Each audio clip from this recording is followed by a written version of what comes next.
অচেনা অজানা বিবেকানন্দ শঙ্কর। ভূপেন্দ্রনাথ দত্তকে ইংরেজের রোষানল থেকে বাঁচাবার জন্য ভগ্নী নিবেদিতা নিজে সহায় সম্বলহীনা হয়েও 20,000 টাকার জামিন দিতে এগিয়ে এসেছিলেন। যদিও ভূপেন্দ্রনাথ বলেছেন তার প্রয়োজন হয়নি। মাস্তুত ভাই চারুচন্দ্র মিত্র ও ডক্টর প্রাণকৃষ্ণ আচার্য প্রত্যেকে 5,000 টাকা করে জামিনে প্রতিভূ হয়েছিলেন।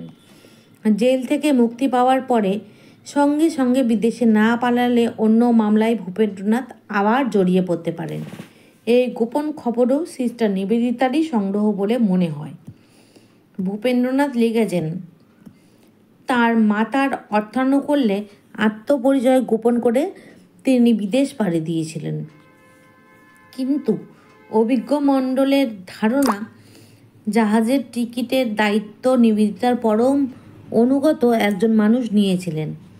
ভাগ্যে স্বামী শারদানন্দের অনুরোধে স্বামীজির তিরোধানের 15 দিন পরেই মহেন্দ্রনাথ দত্ত কাশ্মীর থেকে 3 নম্বর গৌরমোহন মুখার্জি স্ট্রিটে ফিরে এসেছিলেন। বিবেকানন্দের জীবনকালেও গর্ভধারিণী জননীর দায় দায়িত্ব তার পরম প্রিয় গুরুভাই স্বামী ব্রহ্মানন্দ কেমনভাবে পালন করতেন তার কিছু নমুনা সেকালের সন্ন্যাসীরা রেখে গিয়েছেন।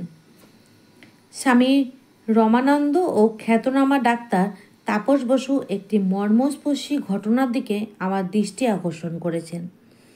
স্বামী হরিহরানন্দ একবার ব্রহ্মচারী অক্ষয় চৈতন্যকে বলেছিলেন, আমেরিকা থেকে ফিরেই কিছু টাকা 10,000 স্বামী ব্রহ্মানন্দর হাতে দিয়ে বিবেকানন্দ বলেছিলেন, রাখাল, এই টাকাটা তুই মাকে দিয়ে আয়। ব্রহ্মানন্দ বললেন, মাকে তোমার নিজের দেওয়াই উচিত। স্বামীজি উত্তর দিলেন, না, তুই দিয়ে আয়। আমি দিলে লোকে মনে করবে মা ভাইদের না জানি কত টাকায় দিয়েছে, মঠকে আর কি দিয়েছে। সুদূর মার্কিন প্রবাসী ভূপেন্দ্রনাথের আশ্রয় ও লেখাপড়ার আর্থিক ব্যবস্থা কে করেছিলেন এবং কিভাবে করেছিলেন তা জানার জন্য নিবেদিতা, সারা বুল ও মিস ম্যাকলাউডের পবিত্র জীবনকথা ধৈর্যের সঙ্গে পাঠ করা প্রয়োজন। জীবনের শেষ দিন পর্যন্ত গুরুভ্রাতা বিবেকানন্দ জননী ও তার মাকে সবসময় রক্ষা করে এসেছেন পূজনীয় সন্ন্যাসীবৃন্দ। তাঁরা মাকে সঙ্গে নিয়ে তীর্থযাত্রাতেও বেরিয়েছেন। শেষ তীর্থযাত্রা পুরীতে 1911 খ্রিস্টাব্দে। কলকাতায় ফিরে এসে মেনিনজাইটিসে আক্রান্ত হলেন বিবেকানন্দ গর্ভধারিণী ভুবনেশ্বরী। তাঁর চিকিৎসা করছিলেন ডক্টর জে কাঞ্জিলাল। দেহবসান মঙ্গলবার 25শে জুলাই 1911। তাঁর প্রিয় পুত্র স্বর্গলোকে কী সংবাদ পেয়েছিলেন তা আমাদের জানা নেই, কিন্তু আমরা জানি নিউ ইয়র্কে নির্বাসিত পুত্র ভূপেন্দ্রনাথ সেদিন বিস্ময়করভাবে মায়ের মৃত্যুর স্বপ্ন দেখেছিলেন। ভূপেন্দ্রনাথের নিজের রচনাতেই তার স্বীকৃতি আছে। শ্মশানে অবশ্যই উপস্থিত ছিলেন মহেন্দ্রনাথ, আর উপস্থিত ছিলেন বিবেকানন্দের মানস কন্যা নিবেদিতা। শেষ নিঃশ্বাস ত্যাগের কিছু আগে তিনিও বিবেকানন্দ জননীর শয্যাস্পাশে দাঁড়িয়ে থেকে তার চির দুঃখিনী রত্নগর্ভাকে স্বস্তি দিয়েছিলেন।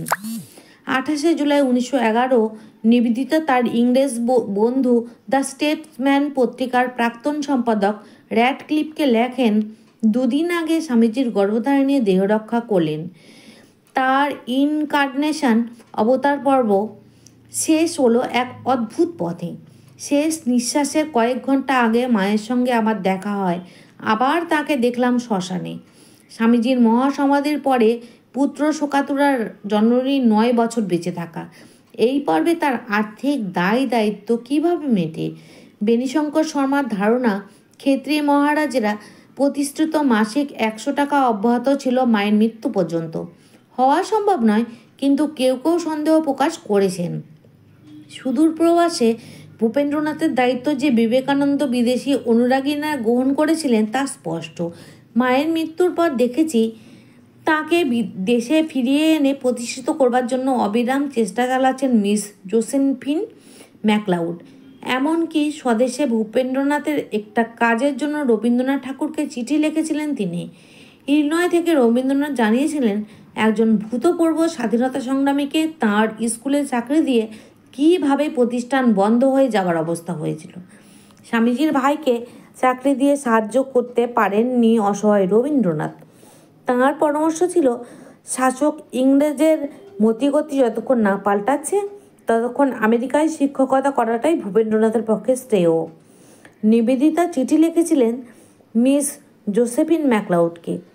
স্বামীজির অসমাপ্ত দায়িত্ব, গভীর ভালোবাসায় নিঃশব্দে কারা নিজের কাঁধে নিয়েছিলেন তার হৃদয়গ্রাহী দৃষ্টান্ত। 16ই আগস্ট 1911। তোমার পাঠানো 10 পাউন্ড এসেছে, কিন্তু এতদিন নিশ্চয়ই জেনে গিয়েছ স্বামীজির মা ইহলোকে নেই। টাকাটা আমি ব্যাংকে রেখেছি, তোমার পরবর্তী নির্দেশের অপেক্ষায়। বোন এখন ওখানে রয়েছে, অসুখের চিকিৎসা এবং দাহ খরচ ইত্যাদি যথেষ্ট। আমার আন্দাজ তুমি চাইবে এইটা শেষ অর্থ হোক। 2 দিন পরে সূর্যাস্তের সময় দিদিমাও চলে গিয়েছেন। সুতরাং ওপারে স্বামীজি তার আপনজনদের জড়ো করে নিয়েছেন। ওপারে আবার নিজের জনদের প্রসঙ্গ কেন? ভগিনী নিবেদিতা বোধহয় ঠিকই আন্দাজ করেছিলেন। একালের বিবেকময় সন্ন্যাসী কামিনী কাঞ্চন অতি সহজে ত্যাগ করলেও ভালোবাসাকে এবং কর্তব্যকর্মকে বিসর্জন দিতে রাজি হননি। এর জন্য বিশ্ব সংসারকে তিনি তোয়াক্কা করেননি। বহুকাল আগেকার শঙ্করাচার্য ও শ্রী চৈতন্যের মতন গর্ভধারিণীকে আজীবন এই সম্মান ও স্বীকৃতি দিয়েছিলেন বলেই স্বামী বিবেকানন্দ আমাদের বিবেকানন্দ হতে পেরেছেন, এবং হয়তো এই জন্যই তিনি বহুদিন ধরে বহু মানুষের, বহু জননীর, বহু সন্তানের, বহু ভ্রাতার ও বহু ভগ্নীর হৃদয়পদ্মাসনে নিত্য পূজিত হবেন। স্বামীজির জীবনের কিছু বৃত্তান্ত এই লেখায় সংগ্রহ করে রাখা গেলে এই বিশ্বাসে যে গর্ভধারিণী জননীকে না জানলে কোনো মানুষ পুরো জানা যায় না।